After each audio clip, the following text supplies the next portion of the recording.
안녕하세요. 지승호입니다. 오늘은 인터뷰어로서 지승호를 위한 변명의 시간을 가져보려고 하는데요. 제가 사실 좀 우울해하고 힘들어하고 하니까 어떤 분들 입장에서는 너 정도면 꽤 이름 알려진 인터뷰였는데 왜 그러냐 이렇게 말씀하시기도 하는데, 제가 22년 동안 인터뷰를 하면서 한 몇 번의 장면 외에는 몇 년, 한 1, 2년간 외에는 사실 늘이 일을 계속 할 수 있느냐는 불안한 상황이었고, 돌이켜보면 좀 무모했기 때문에 할 수 있었던 게 아닌가. 어느 정도 시간이 지나고 나서는 이렇게까지 해왔는데 억울해서 이걸 멈출 수가 없다. 그리고 제가 좋아하는 일이 유일하게 즐거울 때가 인터뷰를 하고 이렇게 기록을 남길 때이기 때문에 그렇게 해서 계속 해왔던 것 같은데요. 그래서 어, 그, 댄서들을 주목한 그런 프로그램도 나오고, 예전에 좀 인기가 없던 뮤지컬이 지금은 엄청난 인기를 끌고 있죠. 그리고 티켓 값도 엄청나게 비싼데도 불구하고, 매진 사례가 되는 경우가 굉장히 많습니다.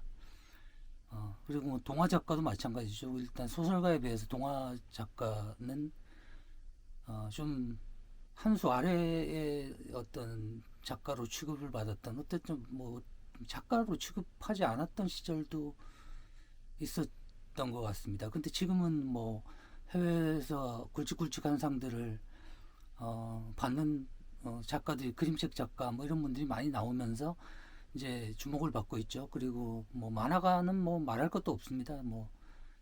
예전에 정말 1970년대 유해 매체라고 만화를 모아가지고 어린이날 이럴 때 만화를 태우는 이런 시절도 있었는데요. 아, 지금은 웹툰 작가 하면 네이버에서만 해도 수입을 엄청나게 수입을 올리는 웹툰 작가가 많아졌다고 하지 않습니까? 그래서 저도 꾸준히 하다 보면 인터뷰가 그 어느 정도 직업으로서, 아니면 저 일이 상당히 좀 매력 있고, 하지만 이게 쉽게 접근할 수는 없는 일이구나라고 이제 인정을 받을 수 있을 것 같은데, 제 생전에 그게 올까? 그게 이제 좀 그런 직업군으로 인정받으려면 일단 대중들한테 각인된 음,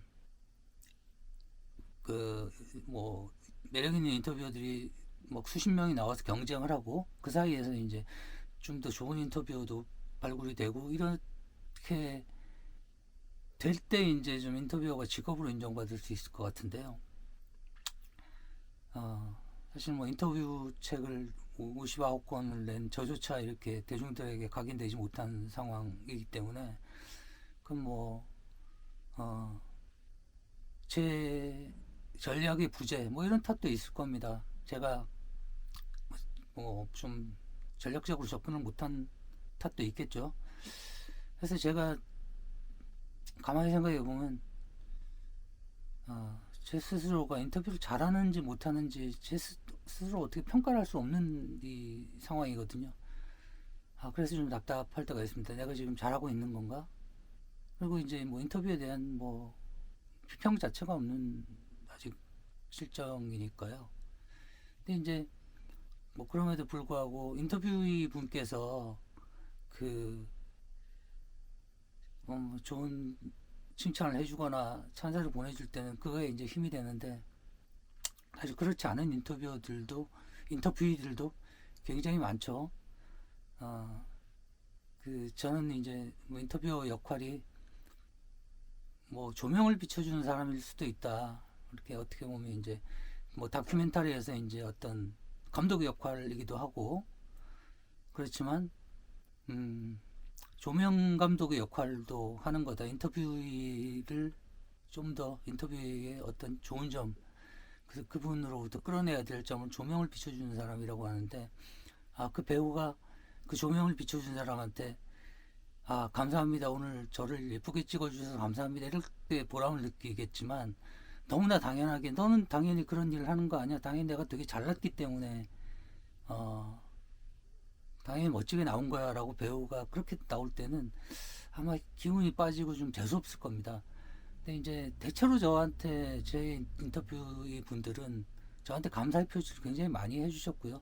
이번에 성시환 선생님만 해도 내 인생에 가장 큰 선물을 받았다라고 말씀해 주시고 저한테 굉장히 이제 뭐 잘해주세요. 그걸로 그 책으로 인해서 인생을 한번 이렇게 되돌아보게 되셨다고 하시면서 음, 뭐 아트록지 복관을 하는데 또 그 책이 계기가 됐다라고 말씀하시면서 굉장히 이제 하긴 평생의 은인으로 생각하겠다라고 이렇게 말씀도 하셔가지고 사실 뭐 늘 말씀드렸듯이 제가 그분의 어떤 팬으로서 어, 정말 성공한 덕후가 된 셈인데 제가 늘 감사드리는 마음으로 이제 가져야 되는데 그렇게 말씀해 주시니까 사실 뭐 엄둘바를 모르겠고 그럼에도 불구하고 굉장히 인터뷰어로서의 보람을 느끼게 되는 부분이 있습니다.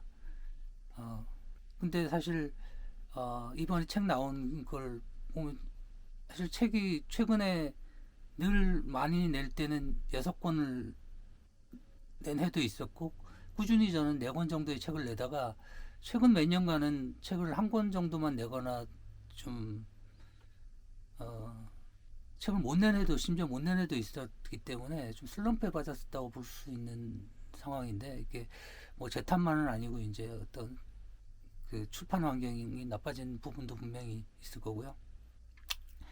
그런데 이제 마침 강신수 선생님 작업하고 좀 겹쳐지면서 완전히 성실하게는 하지는 못했습니다. 거기다 자료 자체가 부족했고요.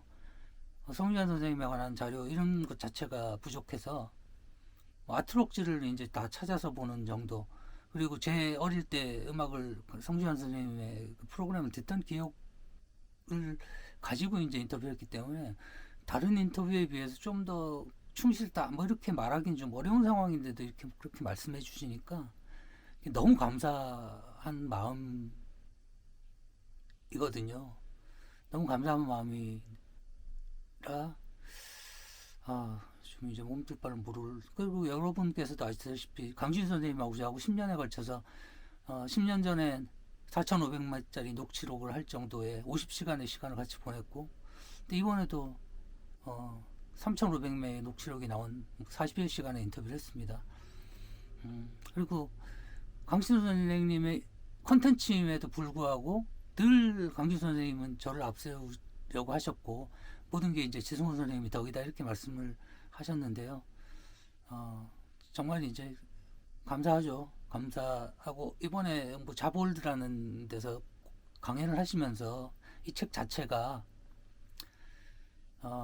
만약에 제가 자유나 어떤 뭐 사랑 이런 거에 대해서 주로 물어봤으면 물론 자유나 사랑에 대한 얘기가 나오기도 합니다. 자유나 사랑에 대해서 물어봤으면 훨씬 더 책이 예뻤을 것 같다라고 말씀하시면서 그럼에도 불구하고 지성원 선생님이 여러분이 궁금한 거를 대신 물어봐줘서 책이 이제 여러분들이 이제 이게 현실 사회에 대한 쉬운 얘기를 좀 들을 수 있었다라고 이렇게 말씀을 그게 이제 지승호 씨 공이다 뭐 이렇게 말씀을 해주셔가지고 되게 이제 감사했는데요. 거기서 이제 말씀을 드리면 어떤 분들은 이제 결과물만 나온 걸로 보면 지승호 뭐 몇 마디 하지도 않고 이러는데 그냥 강지 선생님 얘기를 다 하네 뭐 이렇게 말씀하실 수도 있어요. 근데 실제로 뭐 예전에는 제 인터뷰에서 질문을 가감 없이 실은 적도 있지만 그렇게 이제 페이지 수가 두꺼우면 요즘 읽지를 않습니다. 그래서 이제 줄이다 보면 강진수 선생님 말을 줄이기도 하지만 가장 먼저 줄이는 건 제 질문입니다. 제 질문에서 군더더기 있는 부분들을 다 지우고 그리고 뭐 제가 좋은 인터뷰라는 건 자기가 장황하게 어떤 질문하는 것보다는 간결하게 질문하고 상대방으로서 원하는 얘기를 끌어내는 게 좋은 인터뷰라고 생각하는데 제가 그런 경지에까지 갔는지는 모르겠으나 뭐 어쨌든 그 지금까지 20년을 넘게 해온 걸 보면 그런 비슷한 경지로 가고 있는 상황은 아닌가 하는 생각이 들고요. 음, 그래서 이제 그 강진 선생님에게 굉장히 좀 뭐 감사드리고 이러는데, 근데 보통 인터뷰 같은 경우, 본 인터뷰어 같은 경우에 강준 선생님 같은 분이 그렇게 인터뷰를 하다가 사랑 얘기나 이런 뭐 자유 얘기를 하죠. 뭐 이렇게 할 때 아마 그쪽으로 가기가 쉽습니다. 근데 이 인터뷰집이라는 거는 인터뷰어가 컨셉을 잡지 않는 한 산으로 갈 수 있거든요, 분명히. 그렇기 때문에 강준 선생님의 카리스마에도 불구하고 저는 제가 궁금해한 거, 이 책의 컨셉은 제가 그런 좀 약간 현실 사회에 대한 지난번에 뭐 철학에 대한 얘기, 뭐 강신 선생님에 대한 얘기를 많이 했기 때문에 이게 이번에는 현실 사회에서 벌어진 일들에 대한 질문을 좀 많이 넣었고요. 그래서 오히려 저는 뭐 전작하고는 좀 다른 책이 나왔다라고 생각을 하는데 아마 둘 중에 하나가 되겠죠. 그럴 경우 나갈 때는 강준 선생님의 카리스마에 눌려가지고 강준 선생님이 원하는 방향으로 가다가 산을 이게 길을 잃거나 아니면 의미도 없는 싸움을 하게 될 겁니다. 이렇게 괜히 건성을 높이게 되거나 그러면 둘 다 원하는 결과를 얻을 수가 없죠. 그래서 저는 그렇게 좀 원하는 결과를 얻어냈던 인터뷰라고 저는 생각을 하고요. 예전에 신해철님 생각을 해봐도 신해철님은 사인회를 하는데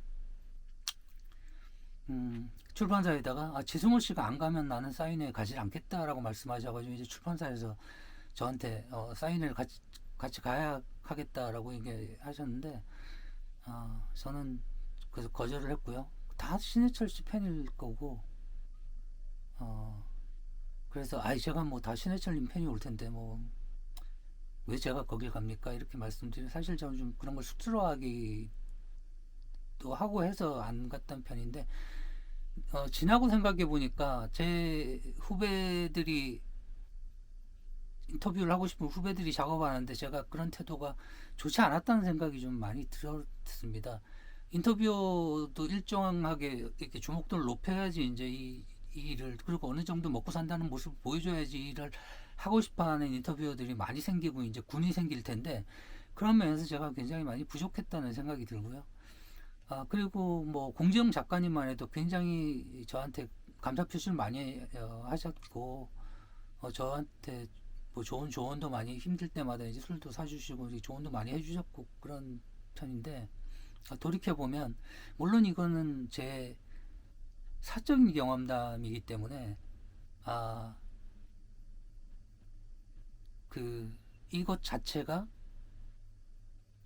어떤 보편적인 얘기는 아닐 수 있다는 말씀을 분명히 드리겠습니다. 근데 제가 이제 인터뷰를 해오면서 저한테 이제 좀 깊은 상처를 준 분들에 대해서 생각을 해보니까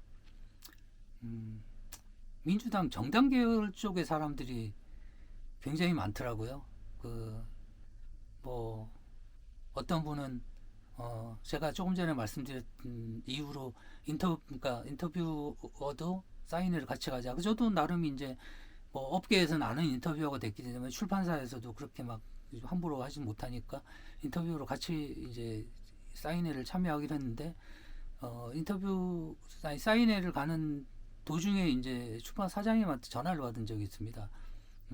인터뷰가 싫어한다고 오지 마시라고 그래가지고 그냥 뭐 그게 뭐 대단한 일은 아니고 뭐 저는 사인회 한다고 뭐 저렇게 나서고 싶은 성격도 아니고 그런데 뭐 약간의 좀 상처가 된 부분이 분명히 있고요.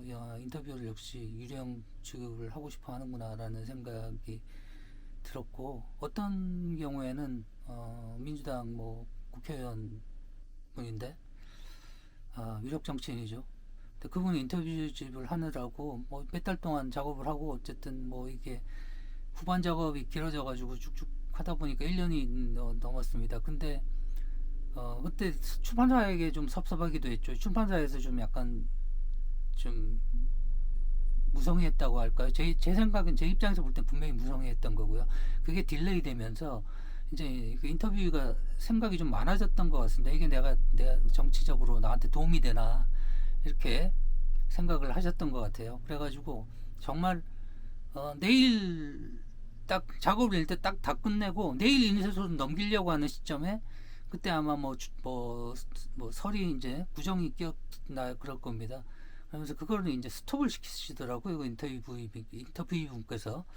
그래가지고 그거를 스톱을 시키고, 아, 연휴 후에 한번 만나서 얘기해보자 이랬는데, 이제 그분이 말씀하시기를 책을 안 냈으면 좋겠다. 아니면 낸다고 하더라도 2년 후에 냈으면 좋겠다. 뭐 이렇게 선거가 끝나고 일단 뭐 이렇게 2년 후에 냈으면 좋겠다. 근데 사실 말이 안 되죠. 지금 내기 싫은 거를 2년 후면 더 낡은 텍스트가 되는데, 그럼에도 불구하고 우리는 그분을 정치적인, 어, 그 입장에서 존중했기 때문에 그분이 잘 됐으면 하는 바람이 있기 때문에 저희가 그 말을 수용하고 책 출간을 포기했습니다. 출판사에서는 저한테 이제 위로금을 100만 원을 주셨죠. 근데 그게 100만 원으로 이게 얘기가 채워지겠습니까? 근데 사실 출판사 입장에서만 해도 대단한 손해죠. 그 내부의 인건비가 많이 들었고, 뭐, 그분들이 뭐 기획비용이 몇 달을 걸쳐서 조정 작업을 하고, 이제 디자인 작업을 다 마치고, 이제, 책을 내려고 스탠바이 한 상황에서 저기 했기 때문에, 그러니까 출판사에서는 아마 나중에 어떤 이분에 대한 어떤 뭐 기대치가 있었는지 모르겠으나 그거보다는 제가 볼 땐 출판사 입장에서도 그분이 이제 정치적으로 잘 되길 바랐기 때문에 포기했을 겁니다. 그 뭐 대충 기회비용 이런 거 생각하면 1,000만 원이 넘는 돈이죠. 그리고 어떤 뭐 청와대에 들어갔던 어떤 분은 어, 저하고 인터뷰를 해서 제가 이제 인터뷰 원고를 써드렸는데 한 200매 정도 되는 원고였죠. 근데 저한테 원고료가 안 들어오는 겁니다. 뭐 그래봤자 뭐 50만 원, 100만 원일 텐데. 그래서 이제 출판사 사장님한테 이제 전화를 드려가지고 원고료가 어떻게 됐냐 그랬더니 뭐 그 인터뷰 분께서 다 일괄 이제 하기로 했다. 물론 이제 그 전에 그 분이 저한테 이제 뭐 행사가 있는데 나오라고 해서 뭐 이게 돈으로 주긴 뭐 하니까 뭐 이렇게 선물을 주거나 아니면 뭐 어떤 혜택을 주려고 했던 거라고 볼 수 있을 텐데. 근데 이제 제가 그 출판사에다가 그 돈을 원고료가 어떻게 되냐 문의했던 게 굉장히 기분 나빴다고 보더라고요. 그래서 어떤 행사나 이런 데서 만나면 정말 사람을 소 닭 보듯이 하면서 이렇게 굉장히 경멸하듯이 하는 표정으로 봐가지고 굉장히 기분이 나빴는데요. 저는 아직 그 원고료 아직 못 받은 것 같습니다. 그리고 뭐 아마 뭐 아시겠지만 굉장히 유명한 책 제가 저를 돈을 벌게 해주고 한 몇 년간 빚도 청산하고 몇 년간 버티게 해줬던 책이 있죠. 제 책 중에서 유일하게 제 이름이 표준이 안 나오는 책인데, 저는 뭐 그거 다 이해하려고 했습니다. 근데 그 이후에도 저를 대하는 과정들을 보면서, 이게 왜 나는 이렇게 다 배려하고 그랬던 것 같은데, 왜 나를 이렇게 우습게 보고 그러지?